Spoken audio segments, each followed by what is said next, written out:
Why emotional mastery is the ultimate power. We've all seen it happen. A leader, respected for years, suddenly loses their composure in public.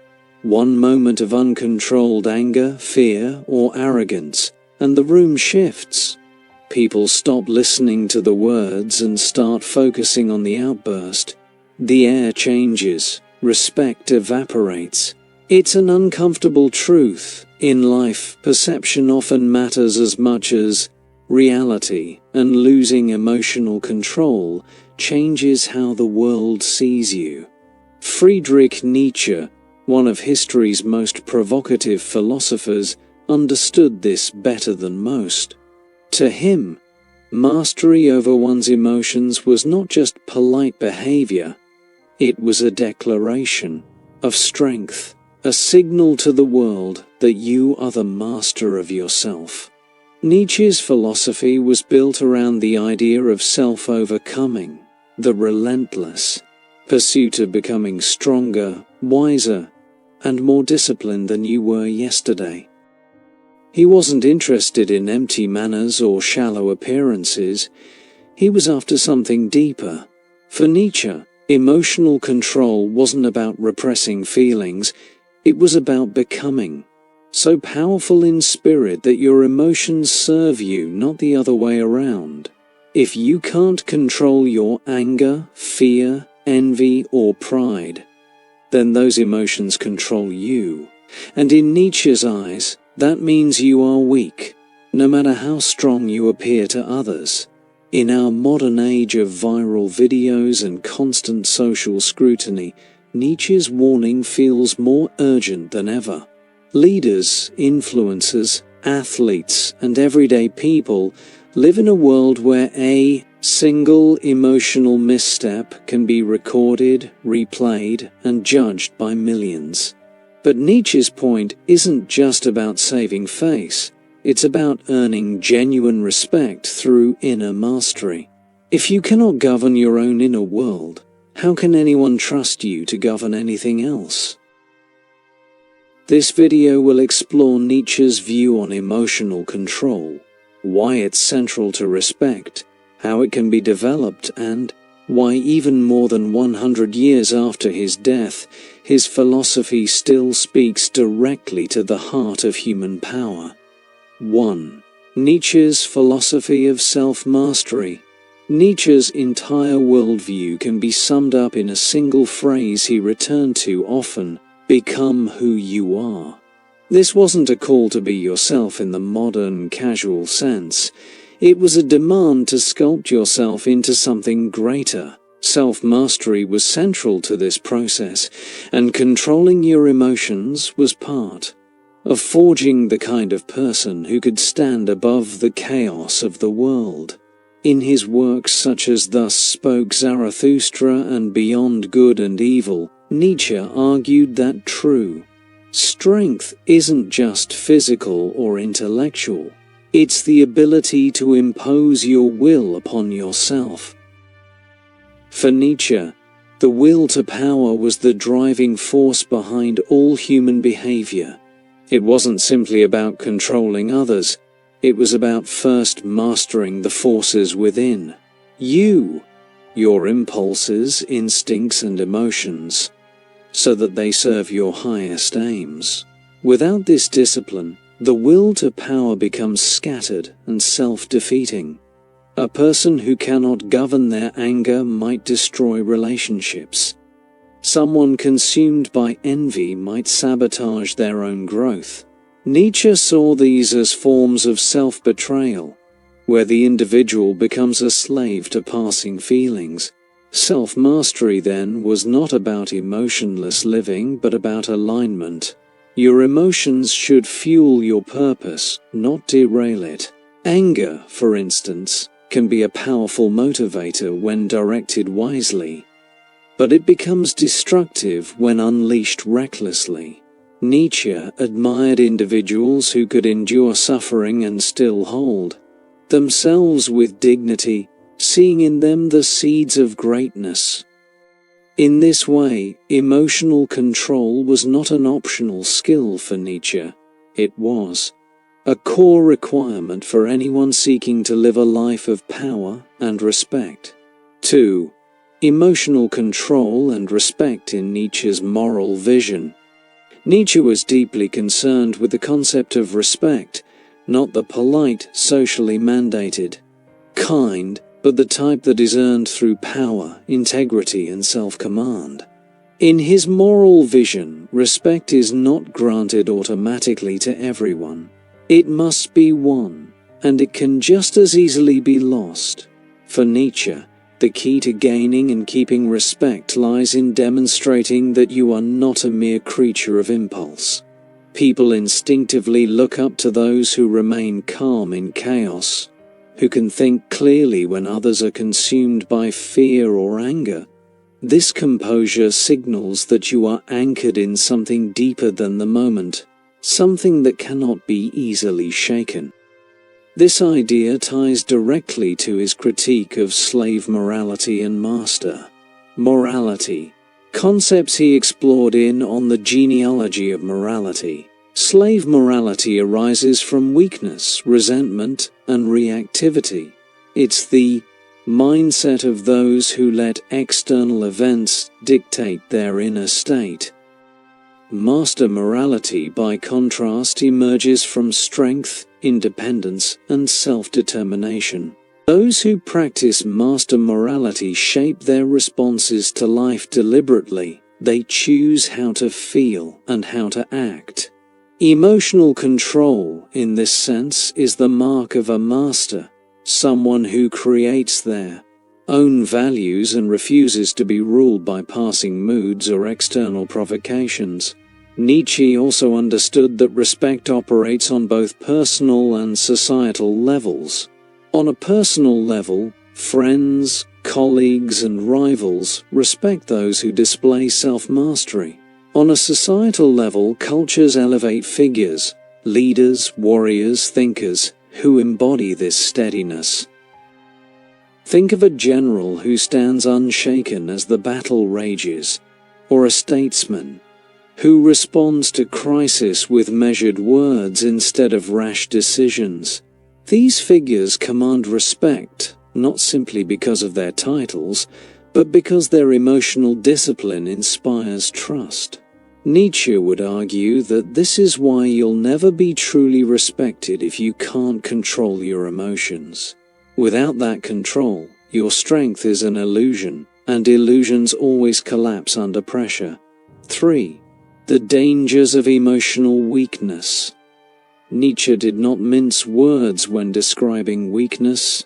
To him, those who cannot control their emotions are not merely flawed, they are vulnerable to manipulation, self-destruction, and irrelevance. Emotional weakness turns you into a reactive being, bouncing from one mood to another like a leaf in the wind. Instead of steering your life, you are steered by it. This is precisely what Nietzsche sought to free people from, the tyranny of external forces over the inner self. One of the greatest dangers of emotional weakness is that it makes you easy to provoke.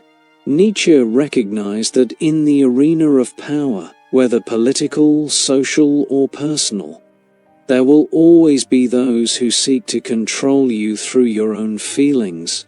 An enemy who knows your triggers can lead you into mistakes, rash decisions, or even moral compromises. This is why Nietzsche valued detachment and perspective. By refusing to be baited, you protect your agency and keep your long-term goals intact. In the modern world, emotional weakness can destroy reputations almost instantly. A celebrity who lashes out on social media, a CEO who snaps at a journalist, or a politician who loses their temper in a debate. These moments are magnified, recorded, and replayed endlessly. The cost is not only embarrassment, but also the erosion of trust. People begin to wonder, if they can't control themselves, how can they be trusted with greater responsibilities? Nietzsche's philosophy warns us that without emotional control, we forfeit respect and leave ourselves open to being ruled. by others, by circumstances, and by our own ungoverned impulses. 4. Building the discipline Nietzsche demanded. If Nietzsche believed emotional control was essential to respect, the natural question becomes, how do we build it? He would not have recommended easy fixes or shallow hacks. Instead, his writings suggest a path of deliberate self-discipline, what he sometimes called spiritual exercises. These are not about eliminating emotion but about transforming it into a source of strength. The first step is self-awareness, knowing your tendencies, triggers, and vulnerabilities. Without this awareness, you cannot direct your emotional energy, you can only react to it. Nietzsche often spoke admiringly of ascetic practices, not as a form of self-denial for its own sake, but as a training ground for mastery. This could mean enduring discomfort, setting yourself challenges, or resisting short-term pleasures for long-term goals. In modern terms, this might look like practicing mindfulness, journaling through moments of frustration, or deliberately exposing yourself to controlled stress so you can build resilience. These exercises strengthen the muscle of self-control. Finally, Nietzsche emphasized that discipline is not built overnight. It is forged over years of struggle and self-reflection. He compared life to climbing a mountain. Progress is slow, but every step upward gives you a clearer view and firmer footing. Emotional control, once developed, becomes part of your very character. It ceases to be something you consciously perform and becomes instead the natural expression of who you are. At that point, respect follows naturally, not because you demand it, but because others can sense that you are a person who truly governs themselves. 5. Modern relevance, leadership, influence, and social dynamics. If Nietzsche's ideas about emotional control sound timeless, that's because they are. But in today's hyper-connected age, they've taken on a sharper edge. Leadership, whether in politics, business, or culture, is now lived under the spotlight of instant global communication. The public can see, judge, and share a leader's worst moment in seconds. This is why emotional mastery is no longer just a virtue, it's a survival skill. A leader who loses control not only risks personal embarrassment, but can destabilize entire organizations or movements. Consider the realm of corporate leadership. CEOs are expected to make billion-dollar decisions while under pressure. From investors, employees, competitors, and the public. If they react impulsively, say by firing off an angry email or making a hasty announcement, they can trigger stock drops, employee unrest, or legal consequences. Nietzsche's insistence on self-command aligns with what modern leadership research confirms. Trust and respect are built when leaders show composure in the face of stress. People follow those who can remain steady in storms. Social dynamics also amplify this need for control. In an era where cancel culture and social media outrage cycles can erupt overnight, even private citizens must navigate public perception with care.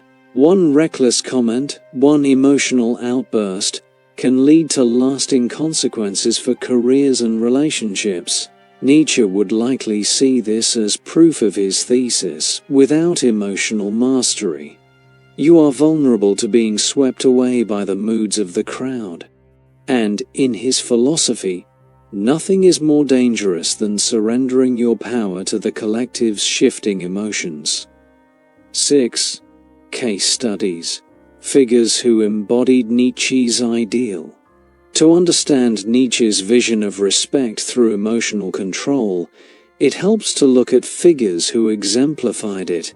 One historical example is Marcus Aurelius, the Roman emperor and Stoic philosopher. Though not a direct disciple of Nietzsche's thought, Marcus embodied the ideal of self-mastery that Nietzsche admired. He ruled an empire during war and plague, without allowing panic or rage to dictate his policies. His writings in Meditations show a man constantly training himself to respond to challenges with clarity and restraint. Another figure is Nelson Mandela. Imprisoned for 27 years, Mandela emerged without bitterness, maintaining composure that astonished the world. His ability to negotiate with former enemies without succumbing to hatred was a form of emotional mastery that commanded deep respect, both from allies and adversaries. Nietzsche's emphasis on self-overcoming resonates strongly here. Mandela turned personal suffering into a source of strength rather than vengeance. Even in competitive sports, we see this principle in action. Take tennis legend Roger Federer, known not only for his skill but for his calm demeanor under pressure. While other players sometimes crumble or lash out in frustration, Federer remains composed, using that steadiness to outlast opponents. Nietzsche would argue that such control is a visible manifestation of the will to power, not over others but over oneself, which inevitably earns respect from peers and fans alike. 7. Counterarguments and the role of passion. While Nietzsche prized emotional control, it's worth addressing a possible counterargument. Can too much control stifle passion? After all, emotions are not purely destructive, they also fuel creativity, empathy, and courage. Some might argue that leaders or artists who are too controlled risk becoming cold, detached, or uninspiring. There's a balance to be found between discipline and authenticity. Nietzsche himself, while critical of unrestrained emotion, did not advocate for lifeless stoicism. He celebrated passion, especially when it served a higher purpose. In his writings, he admired figures who could channel intense feelings into art, philosophy, or political action without being consumed by them. The danger, in his view, was not feeling too deeply, but feeling without mastery. Passion, when guided by discipline, becomes a tool of creation rather than destruction. In practice, this means that emotional control should not be confused with emotional suppression. Suppression pushes feelings down without processing them, often leading to greater instability later. Control, by contrast, means acknowledging emotions, understanding their source, and choosing the best way to express or redirect them. For Nietzsche, this distinction was critical. The goal is not to be a stone, but to be a sculptor, shaping your emotional life into something that strengthens rather than weakens you. 8. The lifelong journey of self-mastery. One of the most compelling aspects of Nietzsche's philosophy is his understanding that self-mastery is never truly finished. Life constantly presents new challenges, and each challenge tests your emotional discipline. A person may master anger in one stage of life, only to struggle with fear or complacency in another. Nietzsche would likely see this as part of the human condition. Self-overcoming is a continuous process. This is why Nietzsche valued struggle, even suffering. In his view, the obstacles we face are the raw material from which we build strength. Emotional control is forged in the moments when it would be easiest to lose it. When you resist lashing out. When you choose patience over panic, you are not simply avoiding mistakes. You are actively becoming stronger. Nietzsche likened this process to tempering steel. Only through fire and pressure does the metal gain its durability. For modern readers or viewers, This is both a challenge and a comfort. The challenge is that there are no shortcuts. Emotional mastery requires daily effort. The comfort is that mistakes do not disqualify you from the journey. Every lapse in control can become a lesson, every setback an opportunity to grow. In Nietzsche's world, the measure of respect is not perfection, but persistence in the pursuit of self-overcoming. Conclusion: Nietzsche's timeless challenge. In the end, Nietzsche's message is as sharp today as it was over a century ago. You cannot be respected if you cannot control your emotions. Respect is not won through force alone, nor through charm, talent, or wealth. It is won by proving again and again that you are the master of yourself.